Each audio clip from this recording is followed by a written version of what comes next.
UERJ Entrevista. Temas atuais comentados por professores e pesquisadores.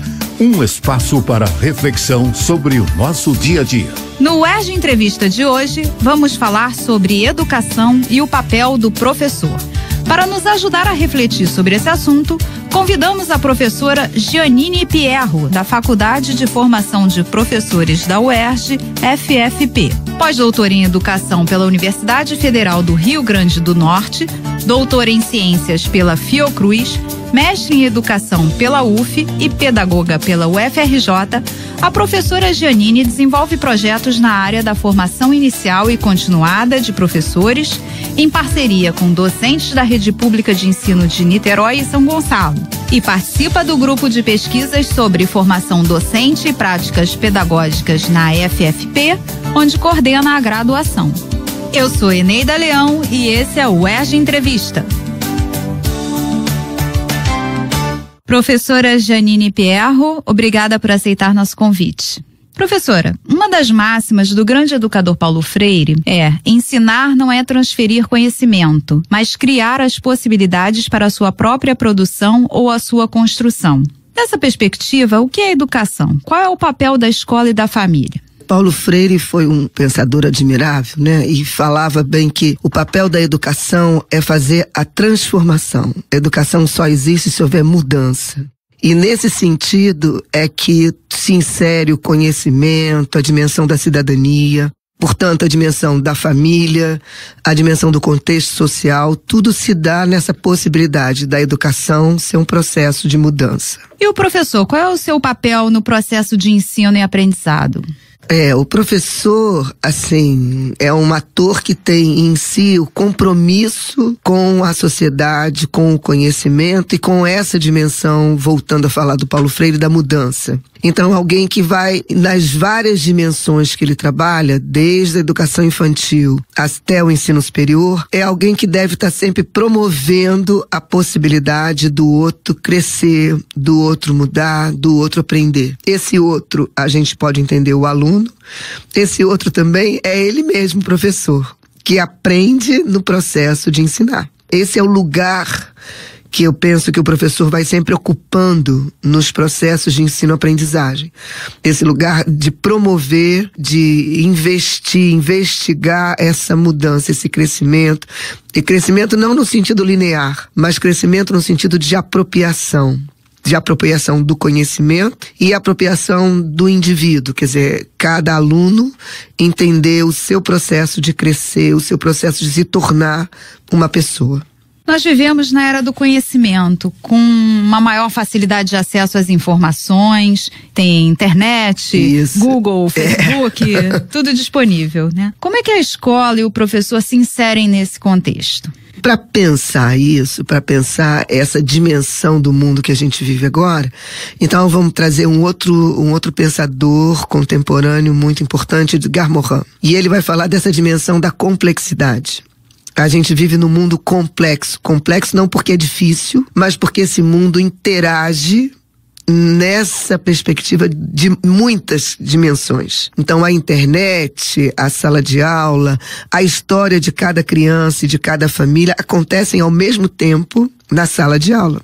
Então é nessa perspectiva que a gente pensa o conhecimento, o mundo de agora, quer dizer, que é um mundo diverso e diversificado, e que ao mesmo tempo ele precisa, para o conhecimento, ele precisa de se reportar a outras âncoras, a outros lugares, que não só um único lugar do conhecimento, um único saber. E como o professor, ele pode se apropriar disso na sala de aula? É nessa perspectiva. O professor na sala de aula, ele tem que fazer de tudo um pouco.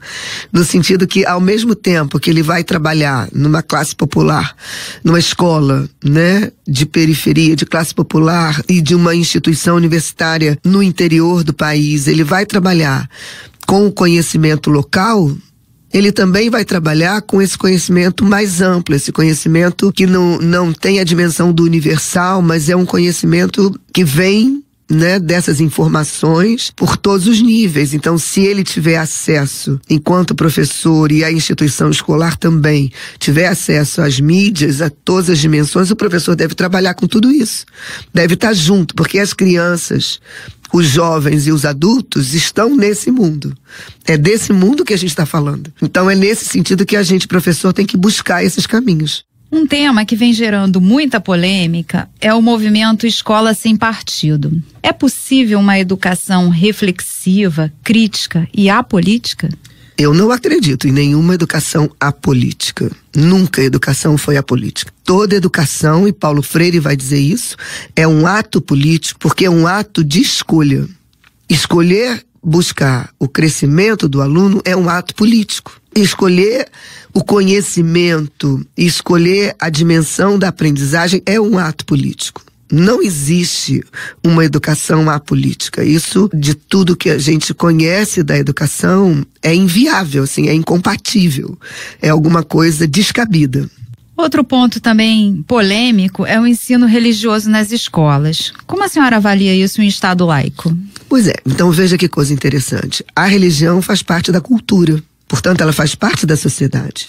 Agora, a educação é laica no sentido de que ela não pode ter uma direção ou uma dimensão da religião, desta ou daquela religião. Agora, discutir a religiosidade, a espiritualidade, os conceitos, as culturas religiosas, sejam elas culturas indígenas, sejam elas africanas, sejam elas as culturas ocidentais, as culturas orientais, em todas as culturas faz parte a religião, ela está presente. Então, é muito diferente você catequizar ou doutrinar na escola, e a outra dimensão é você discutir a religião como uma dimensão cultural do homem, como uma dimensão social dos homens. Então, nesse sentido, é possível discutir a religiosidade, não no sentido de uma doutrina ou de uma determinada pregação, catequese, enfim, a palavra que as pessoas queiram usar, mas aí não cabe, aí não é possível em lugar nenhum. Mas foi isso que acabou acontecendo agora, né? Pois é, porque o jogo político e o jogo de força, de como essa legislação entrou no sistema escolar, ela veio de um jogo de força política. Portanto, errado na concepção que ela tem. Assim, você não pode estudar uma cultura, volto a falar, citar como exemplo, né, a cultura indígena, sem pensar na religiosidade.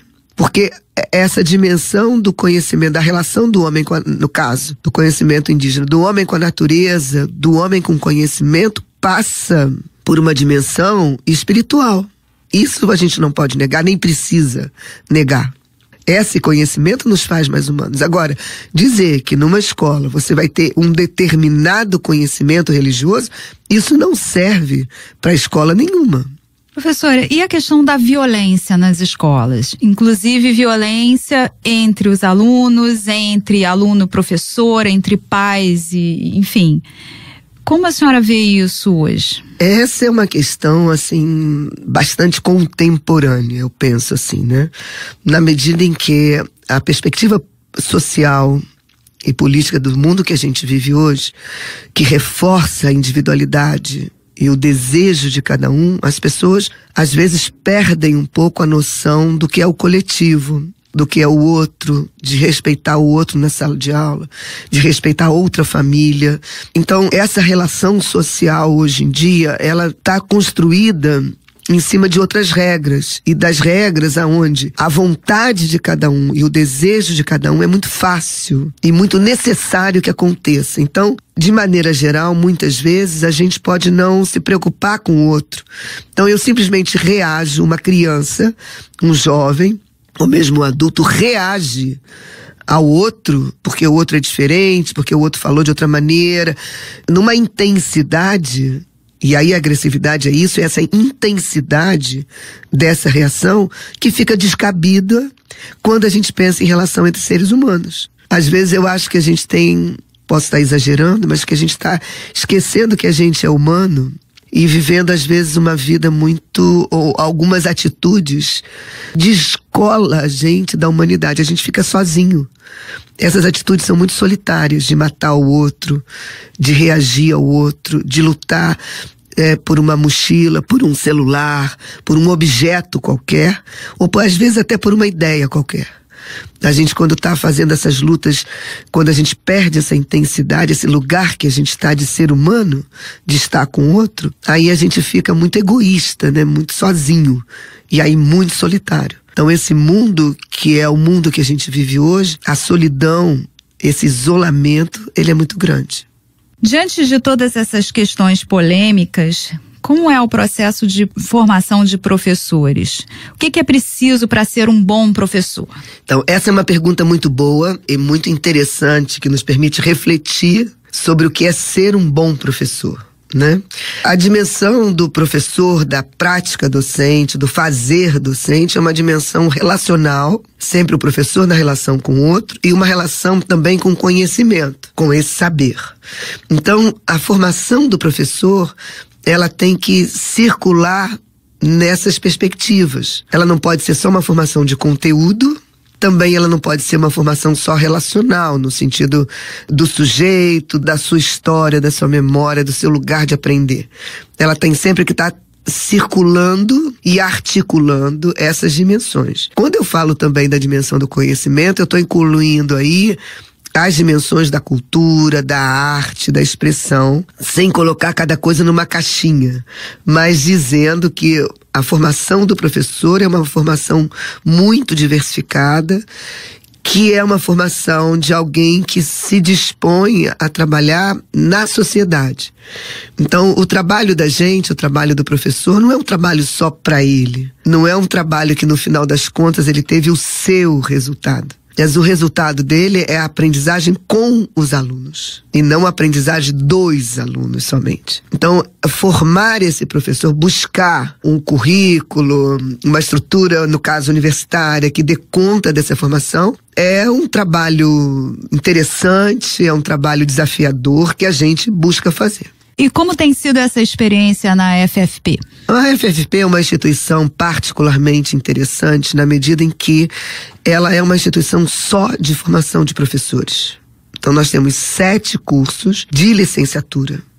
Então não tem outro tipo de curso, nem outra formação lá nessa unidade. Então há uma intenção, um debate, uma busca de articulação entre esses cursos. Tanto no currículo isso acontece, como nos projetos dos professores. Tem projetos que são individuais, mas vários projetos são projetos interdepartamentais. Então a gente vai buscando, nessa articulação do conhecimento e nessa articulação dos cursos, caminhos na discussão da formação desse professor. E outra perspectiva interessante, que eu acho que agrega muito valor, uma dimensão própria na FFP, é que é uma unidade localizada num município do estado do Rio de Janeiro e que recebe alunos de vários municípios e vários bairros. A gente estava com uma média de 2.000 alunos na unidade. Em São Gonçalo, né? Em São Gonçalo.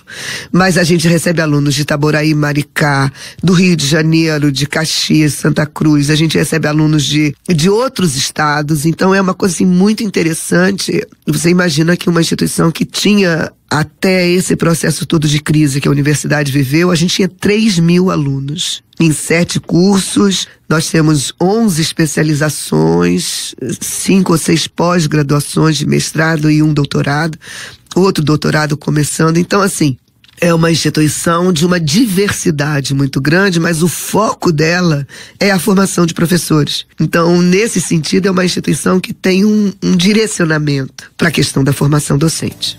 Tá ok, professora, muito obrigada pela sua participação.